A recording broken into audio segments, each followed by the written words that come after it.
Can you introduce yourself and tell us how long you've been volunteering with the South Florida Wildlife Center? Sure. My name's Stefanie Ouellette, and I have been volunteering with the Wildlife Center for a little over a year. Awesome. In what program have you volunteered with? So I started working in the rehab area, preparing diets and cleaning up some of the outside habitats for the squirrels. Then I moved into the nursery section, which I love. And eventually I moved into the clinic, actually. So typically I work half day in the clinic and half day in nursery. Wow, yeah, I can imagine the nursery being a lot of fun with all those little babies. It is. It is a lot of fun. It's a lot of work, but I love it because just to keep moving and helping, the wildlife. And of course, babies are always cute. Yeah, absolutely. And so what inspired you to get involved with the South Florida Wildlife Center? So I've known about the South Florida Wildlife Center for a long time.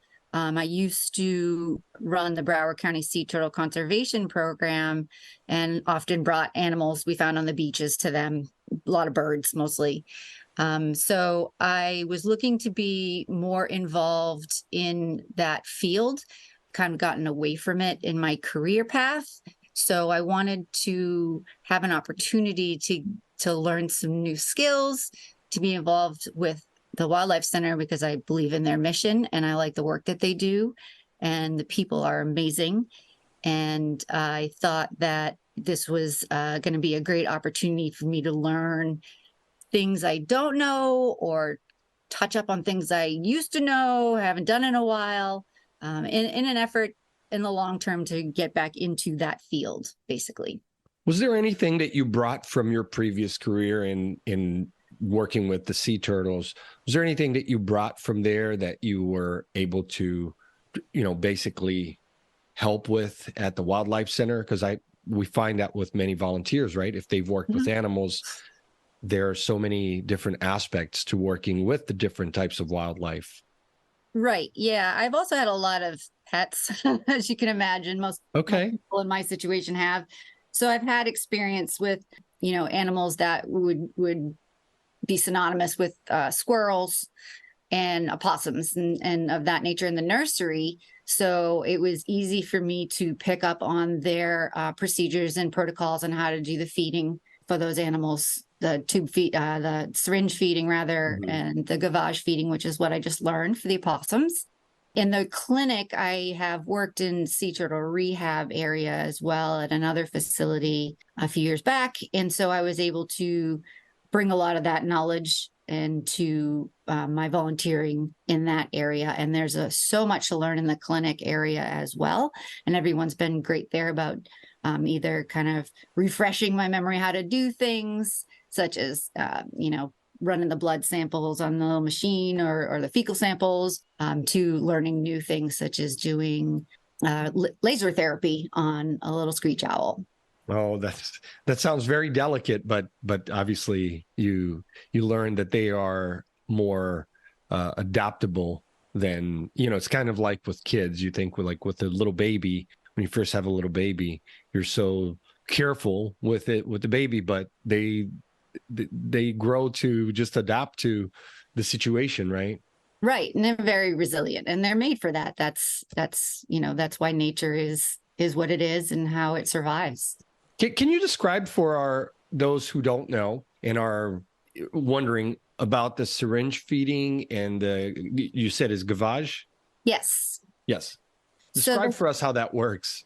Okay, so we have formula in the nursery for the squirrels. We have a formula that we make, and each squirrel has its own little chart and its own little med sheet, and they get fed depending on what phase they're at. They come in at anywhere from phase 1 to phase 7. At phase 7, they pretty much get put out in the outside habitats to start adapting to living out in the wild.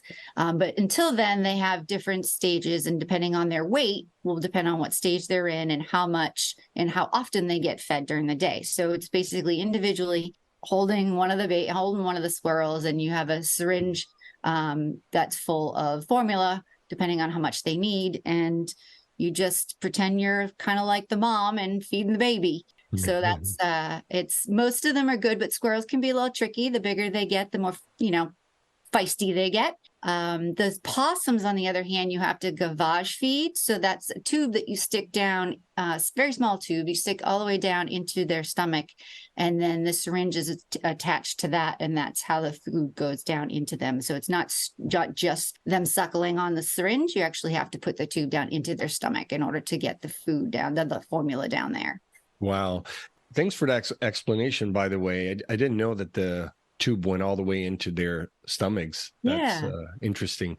In terms of the rewarding aspects of being a part of the South Florida wildlife, can you talk to us about that? What that does for you, really? I mean, obviously, you're helping the community, but beyond that, how do you feel about that? So I right now volunteer on Sundays. I have a full-time job Monday through Friday. So on Sundays, I go down there for the whole day. And it is my favorite day of the entire week. It's my happy day. Nice. It's the day, it's doing what I would ultimately like to be doing if I could full time.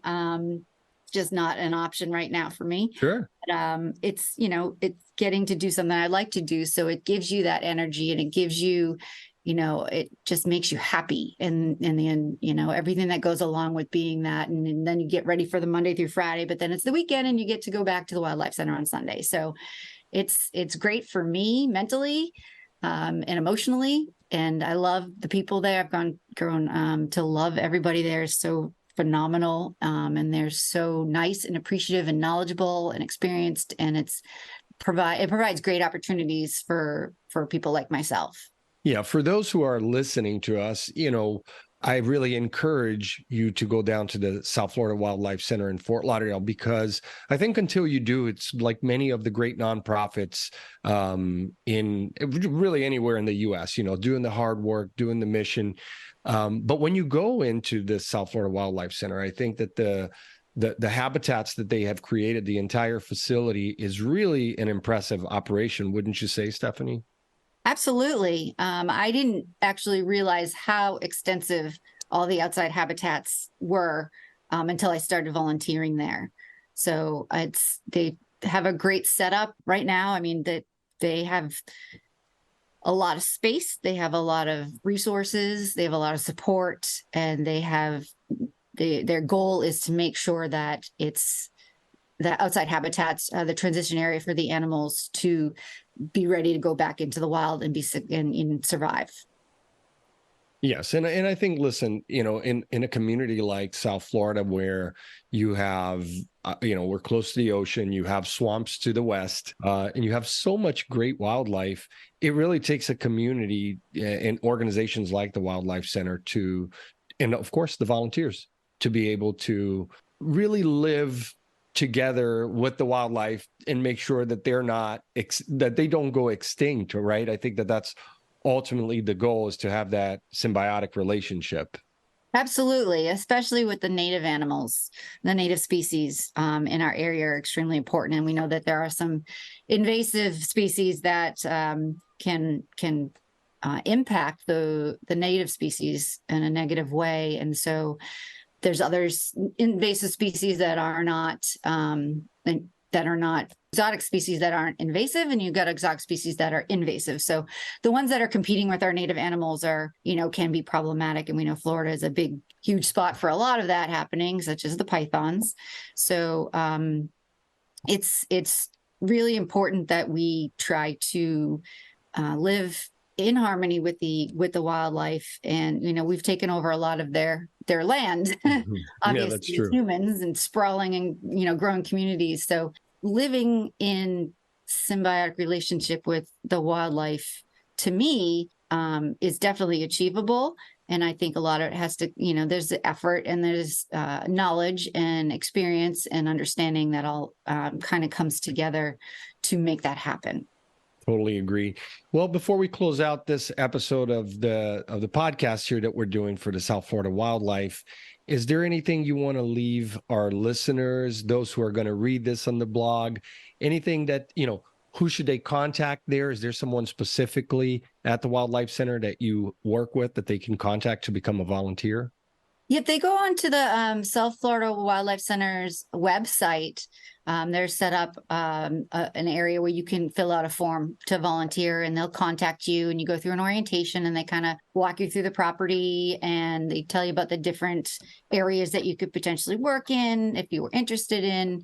And then there's some that aren't even the volunteers that aren't even on site. The some are that are on call to pick up injured animals or to be fosters. So there's a lot of opportunities both on and off site for volunteers. So on the South Florida Wildlife Center's website, you should be able to find all the information you need to figure out how to become a volunteer, and all the information for the staff is there, and the volunteer coordinator, and the outreach program. That's another great program, is the outreach program, where they have ambassador animals that they take to events, and other things like that to educate people about some of the wildlife here at the center, here in Florida, that need our help.